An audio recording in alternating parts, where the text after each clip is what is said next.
Well, hi, welcome. It's Richard Wade from ruralcrimes.com, and I'd like to welcome you all to the YouTube channel. And I'm very fortunate today. I've got a wonderful guest coming along. I've had the pleasure of meeting my guest, Dr. Kate Tudor, on a couple of occasions. Kate is the Associate Professor in Criminology at Durham University, just down the road from me here. I'm based in Newcastle upon Tyne, in the coast in the northeast of England. So Kate's just down the road at Durham University. And Kate's work focuses on rural crime, and in particular the theft and distribution of agricultural machinery and vehicles, and also in organised crime. So Kate's got a wealth of experience and knowledge in this area, and I'm very, very fortunate to be able to introduce Kate to you now. So, Kate, hi and good morning. How are you doing today? Very well, thank you. Thank you very much for having me. Oh, thank you so much. And seriously, I'm very grateful for you spending the time to join us today. I was going to, just a general chit chat really, Kate. Sounds good. And again, appreciate your time. I think a great starting point. How did you get into rural crime? What was the attraction to get into this subject? Fascinating as it is. Indeed. So I did a PhD in investment fraud, so it had no relationship whatsoever to rural crime. And as part of that research, I interviewed men who had committed multi-million-pound investment frauds, and just had conversations with them and really tried to understand what it is that made them tick, why they got involved in that type of crime, how they did it, how they rationalized it. And I just wrapped up that project, and I was having a conversation with a friend who worked on a farm up in Northumberland. And a tractor had been stolen from the farm that he was working on, and had shown up in Poland on the telematics within a few days. And to me, that was just so interesting. And I immediately just thought I wanted to apply the methods of my PhD to understanding that type of crime. So how had someone stolen something so big, transported it so far within such a short amount of time without being flagged? And I just couldn't understand how anyone would be able to do that. And I just wanted to understand more. So it was really just my kind of childlike curiosity that I became involved. Oh, great. So you got the bug from there on in then, and obviously gone on to do some great stuff since.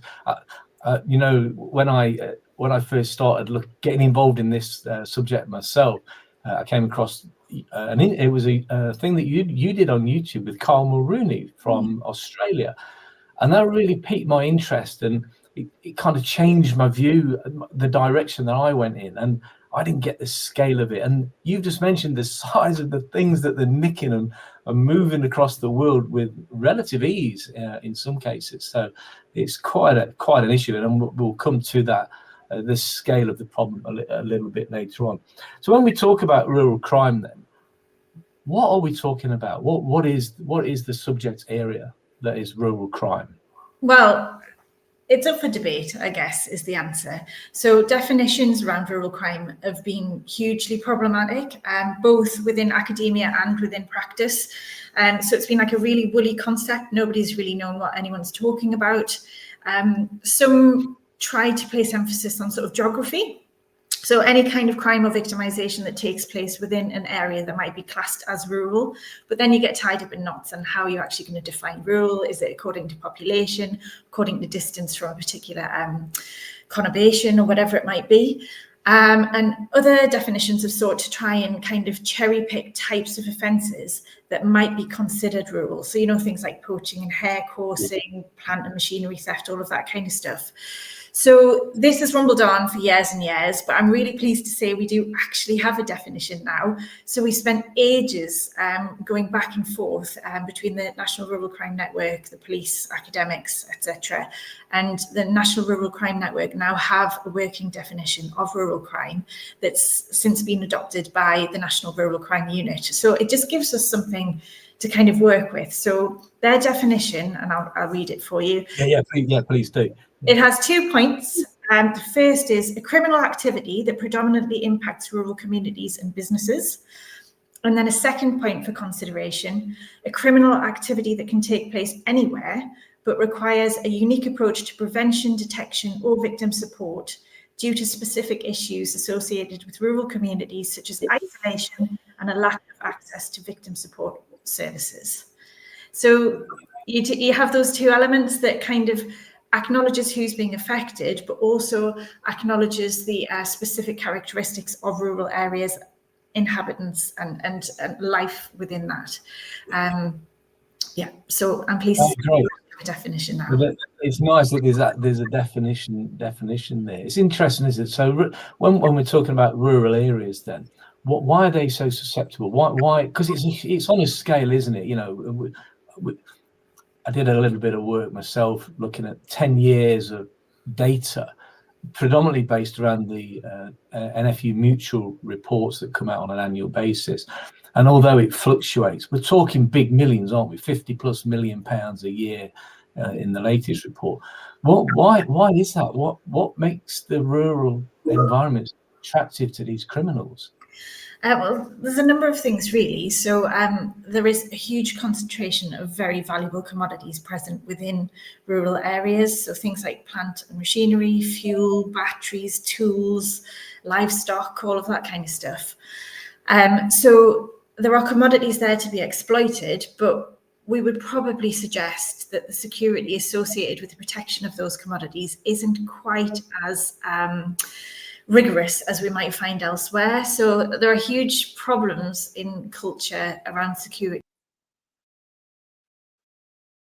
within farms. We have seen some improvements with younger generation, definitely more hopeful as we see younger generations coming through because they are much more security aware. But there are issues with things like leaving keys in machines, leaving keys next to sheds, all of that kind of thing. So levels of protection aren't great, but then we also have issues around security within sort of intrinsic features of commodities as well, particularly relating to machinery and vehicles. So there's a piece of legislation currently going through at the moment, the Equipment Theft Prevention Act. So the Act has been ratified, but the secondary legislation is going through at the moment. We're expecting the details of that secondary legislation to be nailed down this summer.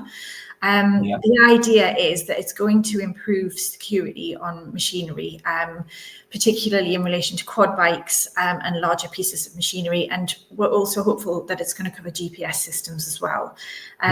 The idea being that it would be mandatory to include, hopefully, forensic marking and forms of immobilization at the point of manufacture for large pieces of machinery. Whether or not it will cover all of those things and whether or not it will cover both of those elements is still yet to be determined.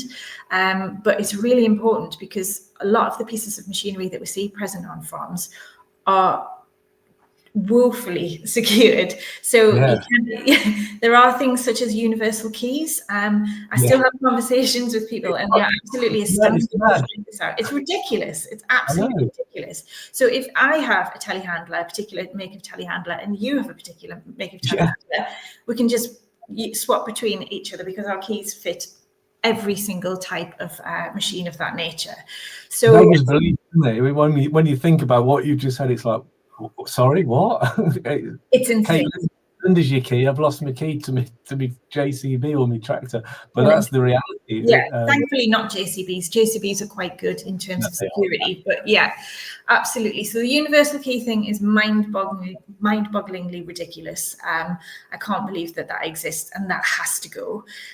Lots of pieces of machinery don't have forms of immobilization that you would expect to see as standard on a piece of machinery like that. So, for example, some quad bikes don't have immobilization, but the motorbikes that are produced in the same factory do. So they have the capabilities to do that very easily. So it's hugely problematic. It's something that I've looked at for a long time in my research. I've spoken to offenders about the security present within farms and on machinery. Specifically, I've spoken to manufacturers, and what I can say is that this legislation is definitely needed because the manufacturers haven't implemented those changes in advance of the legislation coming through. And when I've spoken to them, they haven't been particularly willing to do so. And I would just like to include not all manufacturers. Some do take the responsibilities very seriously, but there are those that really don't, and they need to be. Yeah, you're right. And it needs that, doesn't it? It needs that legislation to level the playing field. If you produce these items of kit, this is what you're going to do. And I think leads nicely to the next point, that there are thousands of items of equipment recovered by the police every single year, and they just can't get it back to the people who rightfully own it because of this lack of marking. Mental, it's crazy. It's absolutely massive. It's a huge problem. So outside of my rural crime work, I also look at kind of organised crime and acquisitive crime. And I recently carried out a piece of work for the Home Office in relation to acquisitive crime. And this came up time after time in relation to tools. So this affects rural businesses as well, because as people come in to steal your quad bike or whatever, they'll also steal your tools. Tools are being sold in huge quantities in places like unregulated markets, in second-hand shops, and also crucially online. And there is no way for people who are buying tools and potentially quad bikes to check whether or not they have been stolen. And it's only by implementing the need to register tools that will actually enable consumers to be able to do that. Yeah, I watched a sting, if you like, on Facebook very recently. Police force went en masse to a big car boot sale. The amount they recovered thousands and thousands of items, and they were checking for DNA markings and all that kind of stuff, and etchings, etc. But again, it was the same old adage that we've now got all of this stuff, but we don't.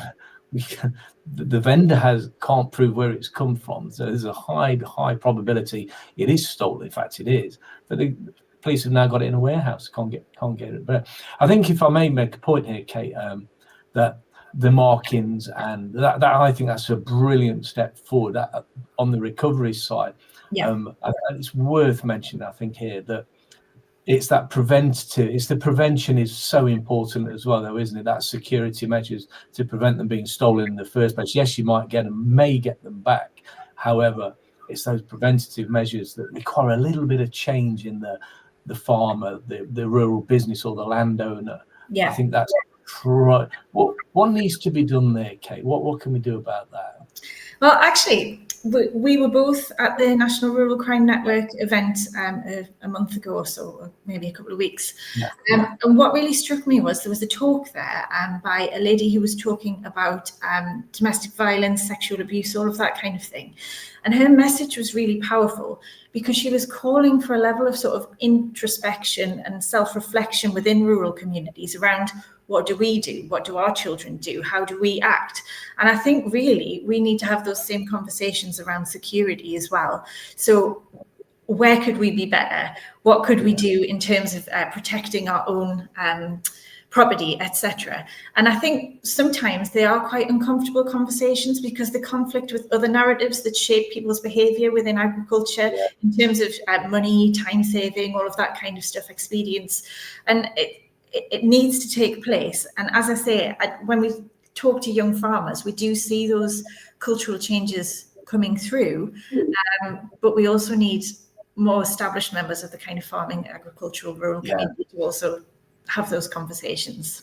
You're right. It requires that wide conversation amongst everybody, all generations of farming, really. And I guess, for the elder generations, particularly if they haven't been a victim. I see this in health and safety quite a lot as well when I talk to farmers and rural businesses. Unless they've been a victim or they know a victim, it's not that close to home. So where's my problem? What are you talking about, Richard? And trying to get people to change behaviours, I think, is really, really important. And that's one of my main messages, is that stop and look at what you're doing now. And, you might be tomorrow's victim. Talking of victims then, so how are they becoming victimized? What are the current sort of trends, Kate, in rural criminology? What's going on out there currently? So machinery theft, quad theft has remained steady. I think because we're living in such a tumultuous period in terms of sort of like geopolitical unrest, political, social, economic upheaval, strangely, this does really directly affect trends in rural crime. And when we look at the figures over the last sort of 5 years, we see that quite clearly.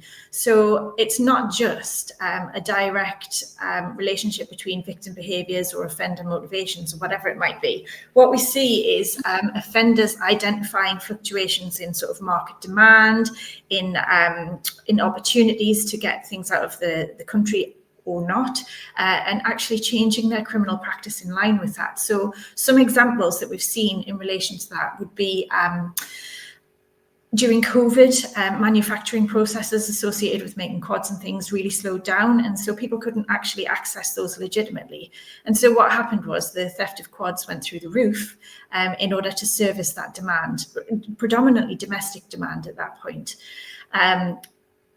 Also in relation to sort of Brexit and also COVID lockdowns, people couldn't necessarily get machinery out of the country. And so it slowed down. The theft of machines slowed down because they couldn't actually start to service market demand elsewhere.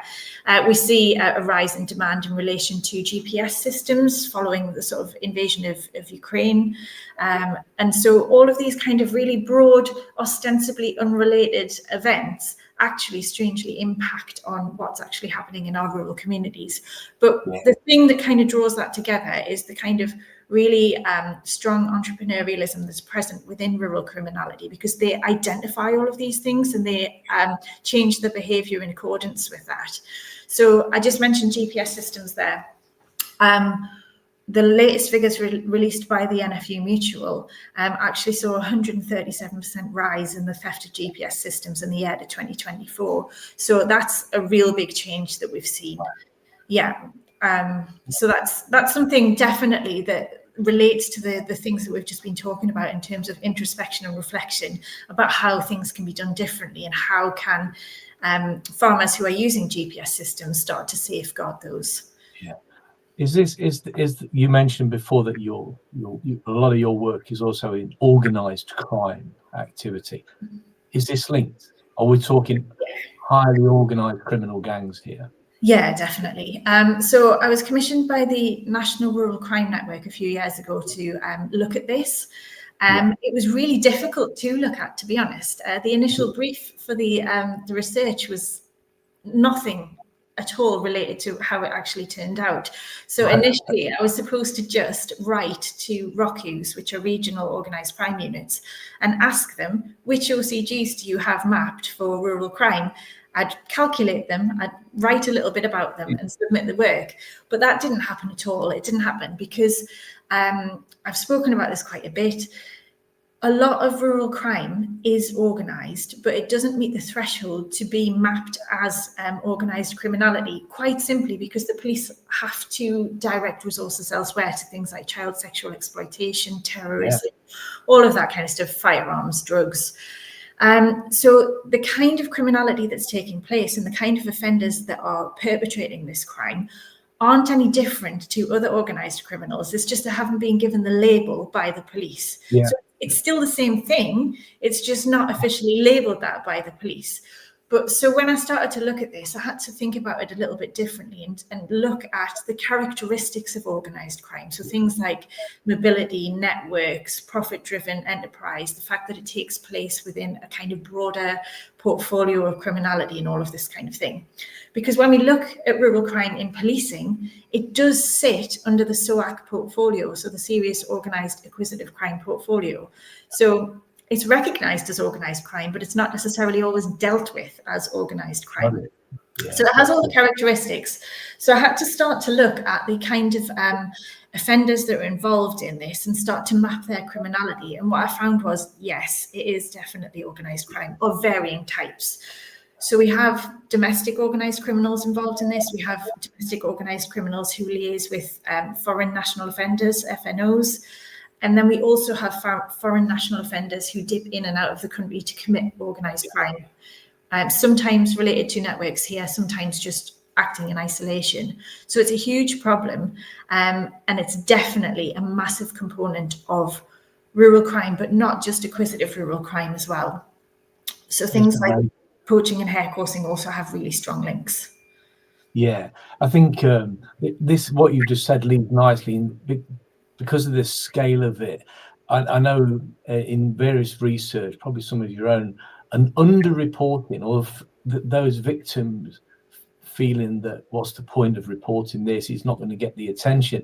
I think what you just said, because it's competing against all of those what are seen as higher offence crimes, it makes the reporting so much more important, doesn't it? Because to get it on the agenda, to get it resourced by the police so they take the action. I think that's a message I always try and stress, is it doesn't matter what's happened, how you perceive it as the victim, get it reported and get it so that police can take action.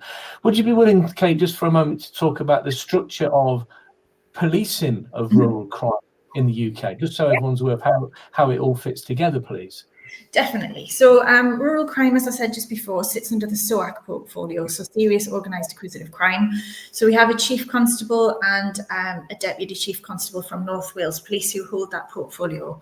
And then underneath it is where it really becomes sort of truly rural crime, the kind of subject experts. So we have the newly formed National Rural Crime Unit, which came into being in 2023. This is a massive step forward in rural policing for the UK or for England and Wales, although they do tend to have a remit that covers the whole UK. It's hugely needed because in the previous research that I did in relation to plant theft, I was interviewing police officers and they were constantly saying, we don't have any support, we don't have any subject-specific skills training, there's no kind of events that bring us together, there's no oversight of the portfolio at all. So this has really changed that. It's changed it by increasing or fostering relationships between forces, because obviously we have 43 separate forces and that is hugely problematic in some ways.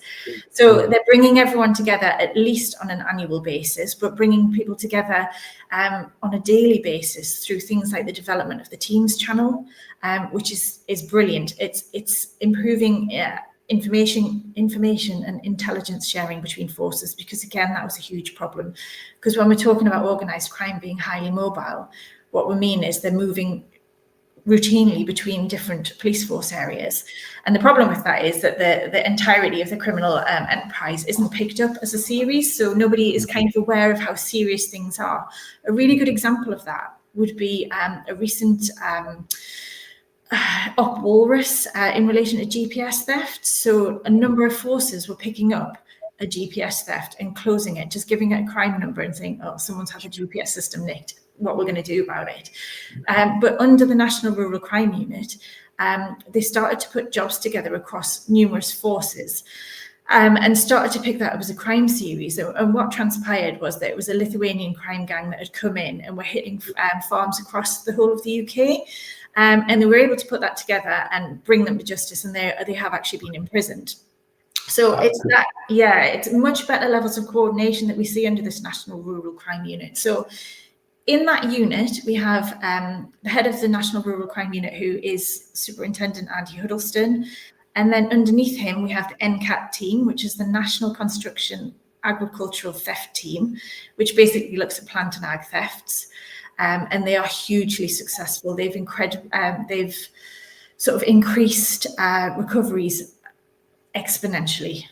They also roll out training across forces that show police officers how to identify machinery, how to recover machinery, all of that kind of stuff, but also provide investigative support.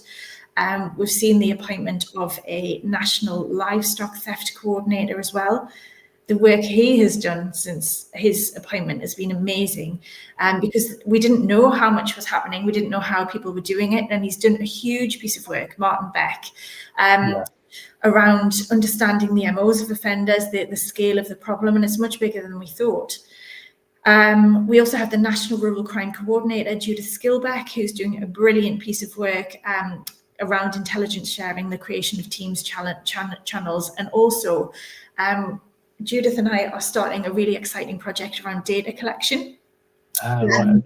Because nobody knows anything about rural crime. Nobody counts it. And when you try and count it, you can't count it because it isn't properly defined, it isn't properly recorded. So we're going to run a pilot study with a few forces to work out who has the best systems in place and to establish models of best practice and roll that out across forces and start to count the data properly, so we can get a much clearer picture of what's going on and how much of it is going on. And whilst that's probably not exciting to most people, it's very exciting to me.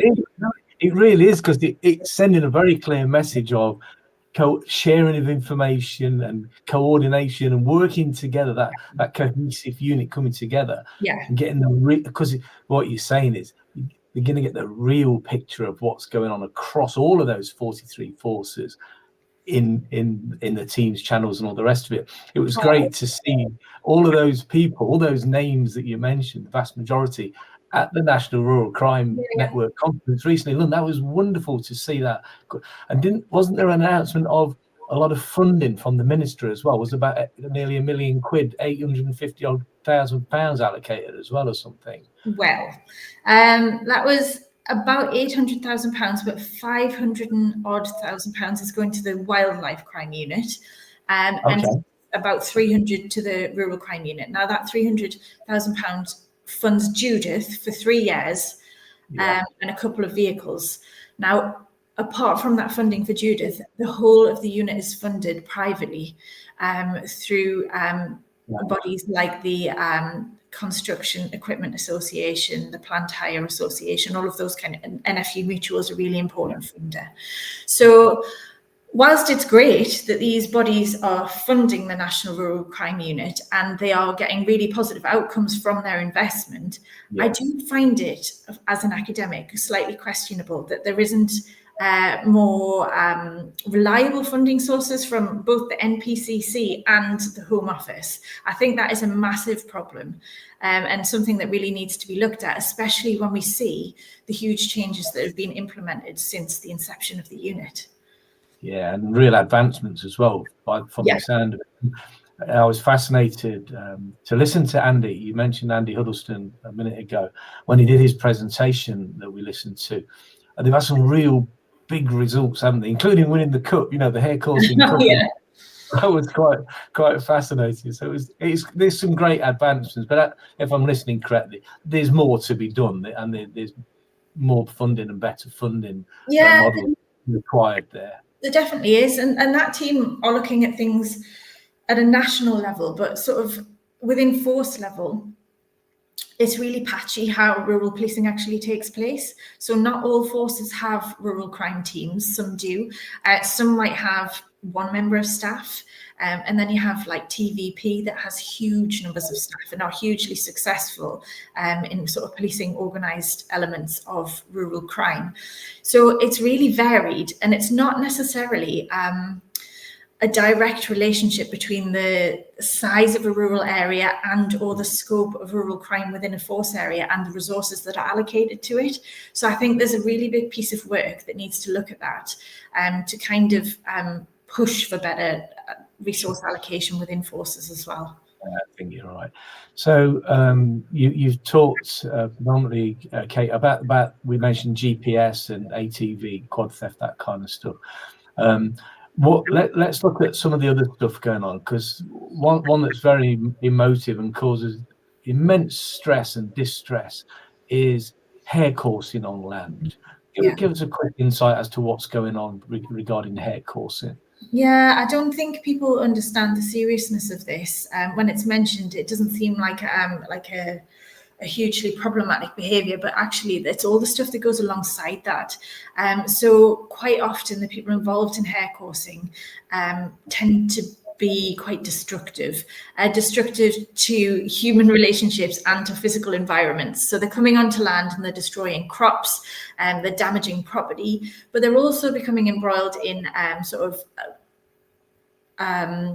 intimidation and violence as well towards people who are landowners. And in the research that I did earlier on, sort of in relation to plant theft, this came up a lot because the idea was that people were engaging in hair coursing to scope out targets for subsequent acquisitive offences as well. And that's kind of borne out in the data when I looked at it, because there's a huge crossover. People who are involved in hair coursing are quite often involved in these more serious forms of rural crime, but also non-rural crime. So in the project that I did for the National Rural Crime Network, what I found was a lot of people who were being flagged within forces for hair coursing and poaching were actually involved in really quite serious forms of drug supply. So Right. Class A drug supply, sometimes county lines drug dealing, generally within another force. So they were engaged in this really kind of serious forms of serious organised crime elsewhere, and then they were going to other forces to engage in poaching and hair coursing. So they're not very nice people, and they're often engaged in kind of face-to-face confrontation with landowners, and they do get violent as well. So it's something that really undermines the quality of life within rural areas and creates a genuine fear for rural residents as well. It's a nightmare, and often, if I'm not mistaken, the perpetrators can sometimes be known, and there's that fear and intimidation and the threat of violence potentially against people's families as well. So it's a real nightmare. I think what we've talked about there has been really interesting, because you've added a different perspective to rural crime, how the police are organised. That's something that's not that often talked about. So this has been really fascinating for me. We're on the 30-minute point now. I'd like us to kind of bring things to a close. But if I may, at the end here, what would your messaging be to the rural communities, the landed estates, the farmers, those rural businesses who are the next victims of rural crime? What should they be doing to protect themselves and their livelihoods ultimately? I think they need to get together. I think one of the major contributors to vulnerability within rural communities would be isolation. And I think criminology thrives on that. So become part of your local WhatsApp group, Rural Watch WhatsApp group, contribute to it, read it, engage with it on a regular basis, get to know the police officers working within your area, make sure you report things, make sure that's fed in, even just in terms of intelligence as well. Rural WhatsApp groups are really a valuable repository of intelligence, and they form the basis of much more effective police inquiries and investigations.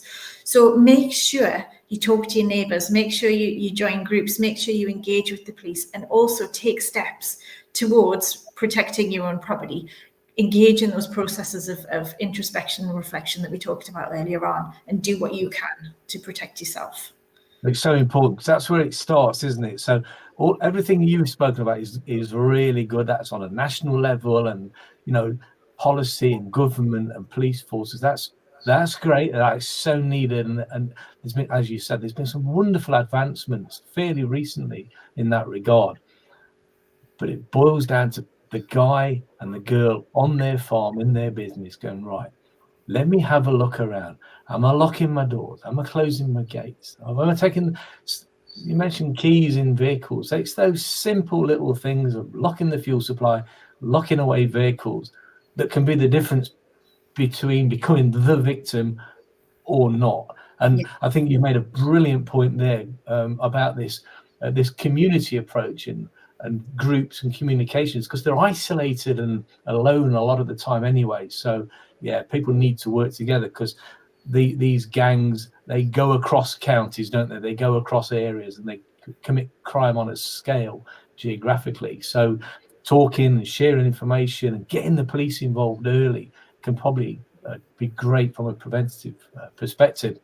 So Kate, I'm going to say thank you very much indeed. It's been absolutely fascinating, and I was really looking forward to this. I knew we were going to get some gems of information, and I'm very appreciative. Any closing thoughts, any closing comments before I just going to close off your camera and do my final wash up? So anything you'd like to end the conversation with, Kate, at all? I think we're really just in a positive position at the moment, in that things are genuinely getting better, but I don't think we can rest on our laurels, because I think there's still a lot to do. I think particularly in relation to local policing, I think PCCs in particular need to take the resourcing of rural crime teams much more seriously. Yeah, so important. Kate, thank you. I so much appreciate your time. I'm going to take you out of camera shot. If you're able to stay just for another moment, you won't be on shot, just while I close off, and then I'll come back to you. But thank you. I really appreciate it. Thank you very much. Bye-bye. Thank you. So there we go. So what a fantastic chat with Kate. I knew that was going to be brilliant. And as always, Kate brings some real deep understanding of how it all hangs together. Rural crime, who's committing the crimes, where they're going, how they're doing it, how they get rid of their ill-gotten gains.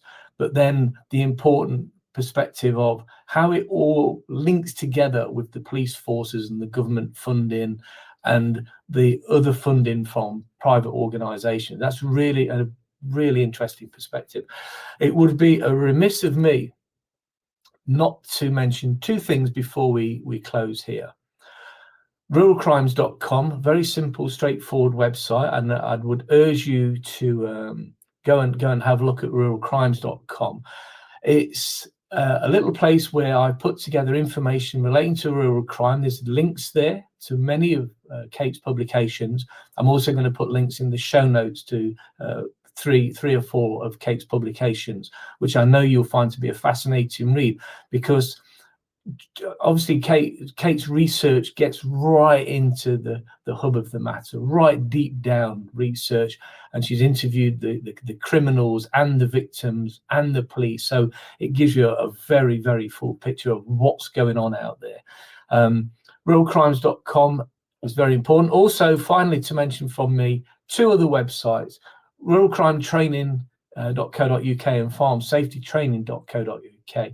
So I spend a massive amount of my time working with landed estates, farmers, rural businesses, and rural communities. And my message is prevention. So the policing is important, the funding is important, this international approach to criminality is important. But what is so important is the thing that Kate and I finished off with there.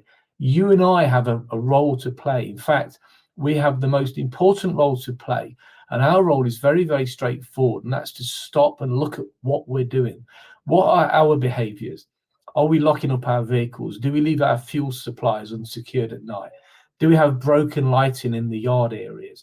Those are the vulnerabilities that the criminals will see and exploit them without a shadow of a doubt. They go around, they're very organized, they're very switched on, they're not stupid people. They use advanced technology, they use drone surveillance and other techniques to watch you closely. And when they spot you and spot your vulnerabilities and weaknesses, they'll be in. So you need to plug those gaps before the criminals do. Stop and look at your undertakings, review your own security, brief your teams, and make sure everyone has a positive approach to security. It's all about a positive security culture. So thank you very much. Thanks again to Kate. I'm going to quickly have a brief chat with Kate now, but if you have any questions or comments, reach us through one of those websites. Thank you so much, and thanks again to Kate.